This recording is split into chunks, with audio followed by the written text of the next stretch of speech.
कुठंही हिंदुत्ववादी विचाराचं प्रकटन त्यांनी केलं नाही। काँग्रेसच्या सोबत जाऊन त्यांनी सेक्युलर आणि अल्पसंख्याकांचं लागून चालन चालू केलं आणि म्हणून लोकसभेला सुद्धा त्या ठिकाणी मत जिहाद ज्याला आपण म्हणतो ते काही लोकांनी त्या ठिकाणी केलं।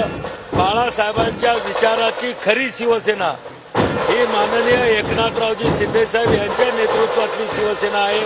आजच्या या वर्धापन दिनाच्या मेळाव्यातनं येणाऱ्या विधानसभेचं रणशिंग फुंकलं जाईल, कारण का तुमचा स्ट्राईक रेट हा चांगला आहे। हे बघा, आमचा स्ट्राईक रेट चांगला आहे आणि विधानसभेमध्ये सुद्धा तो चांगला राहील।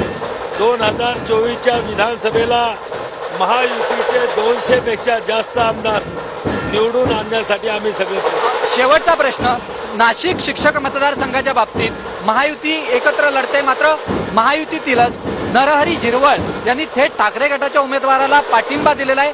कसं बघताय, कुठेतरी महायुतीतले आमदार महाविकास आघाडीच्या बाजूने जाताना दिसत आहेत? राष्ट्रवादीमधल्या कोण्या आमदारांना किंवा कोणाला पाठिंबा दिला मला माहीत नाही, पण मला वाटते याच्या बाबतीमध्ये त्यांचेच नेते चांगलं उत्तर देतील। प्रतापराव जाधव होते केंद्रीय मंत्री, त्यांनी असं स्पष्टपणे सांगितलेलं आहे की आमचा स्ट्राईक रेट चांगला आहे आणि